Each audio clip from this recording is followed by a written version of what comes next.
Welcome to the 1.5 video, which is day 6. We're going to be solving inequalities today. If you look at the objective, we are going to solve one-step and multi-step inequalities. This is definitely something that you've done before. We're going to solve the inequality and then graph it. As you will notice, this section is no calculator again. Okay, so let's start. It says for any two numbers a and b, either a is going to be greater than b, a is going to be less than b, or a is going to be equal to b. So we've always dealt with this before, with equations. Now we're going to look at these two cases with inequalities. Adding or subtracting the same number from either side of an inequality does not change the truth of the inequality. These are called the addition and subtraction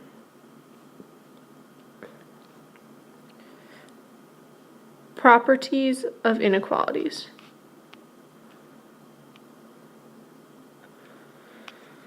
Okay, so let's look at example number 1. It says solve the inequality and then graph the solution on the number line. We have y subtract 6 is less than 3. So from that note above, I know that I can add and subtract numbers on either side of the inequality. So I would treat this just like I would treat a normal equation. I have y subtract 6, so to get rid of that subtract 6, I have to add 6. I'm adding the same number to both sides of the inequality, which I'm allowed to do. So those 6's just become 0. I'm left with y is less than 9. Okay, so that's the solving part. Now we need to graph that. We know our number line definitely has to have 9 on it. And then I always go up a few numbers, down a few numbers. Okay, y is less than 9. Hopefully you remember less than is going to give us an open circle. Everything less than 9 is everything to the left of 9. So this is our graph. If you make yourself a little note to the right here, if you have less than or greater than, you're going to have an open circle. Anytime there's an equal, like less than or equal to or greater than or equal to, you're going to have a closed circle. Okay, so what that open circle means is that y cannot actually be 9. Y can be anything less than 9. It could be 8.99, it could be 8.999, but it can't actually be equal to 9. Whereas when you have a closed circle, that tells you that the inequality can be equal to that number. Let's move our page down. Okay, example 2. You can see there's a stop sign, so right now if you would pause the video and try this one on your own. When you come back, I'm going to give you the answer, but I'm not going to show you the work. Good luck.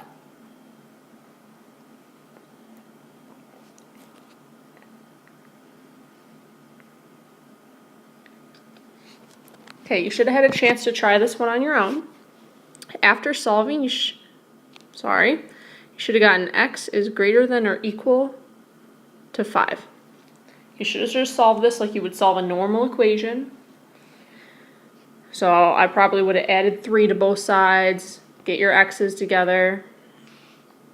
Okay, putting that on a number line, definitely include 5. Because it's greater than or equal to, we're going to have a closed circle, and then it's everything greater than that.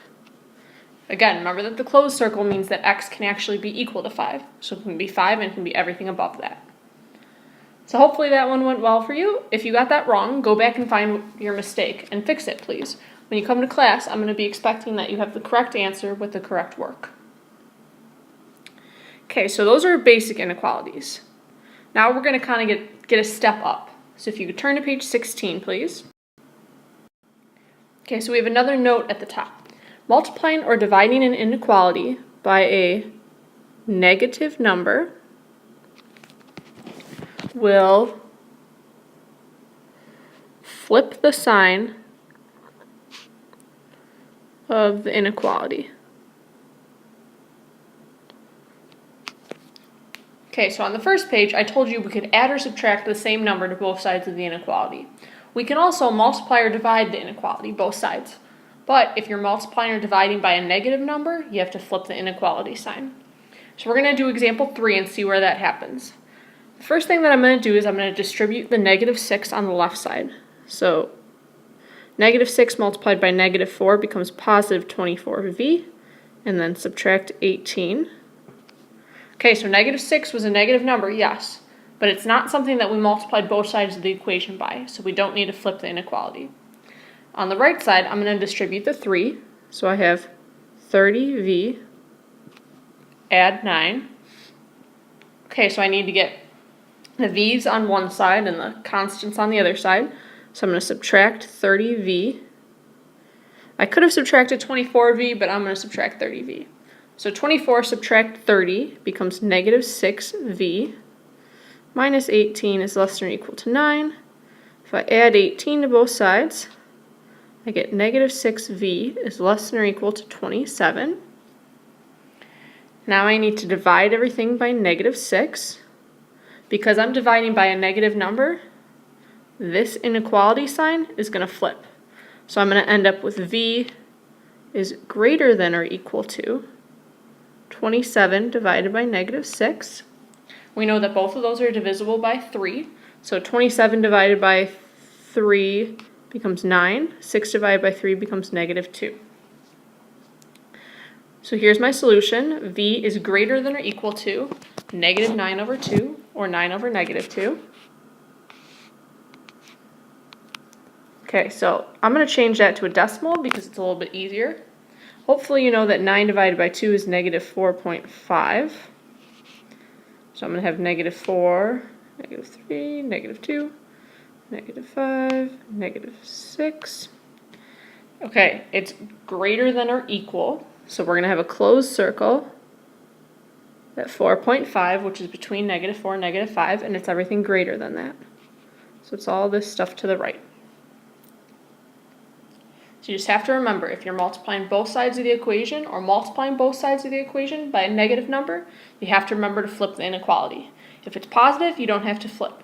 If you're adding or subtracting a negative number, you don't have to flip. It's only if you're multiplying or dividing by a negative. Okay, so let's move our page to our last example. I'm going to start you out on this one, and then you're going to finish the problem. So first thing that we want to do is get rid of that dividing by -4. So the inverse of dividing by -4 is multiplying by -4. Okay, you're multiplying both sides of the equation by a negative, so you're going to have to flip the inequality. Those -4's cancel each other out. So simplify the left side and don't forget to flip the inequality. Pause the video now and finish this one on your own. When you come back, I'm going to give you the answer, but I'm not going to show you the work.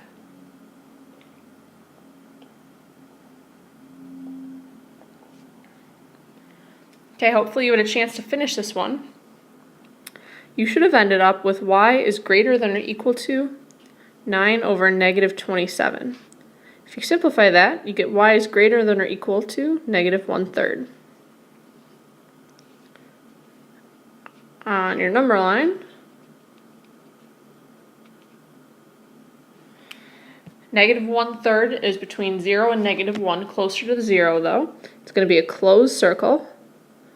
And again, it's everything greater than -1/3. Okay, so hopefully you got that one right. If not, go back and try to find your mistake, please. When you come to class, we will be checking that you have all 4 examples completed with the work for all 4. If you have any questions, please bring them to class. Thank you.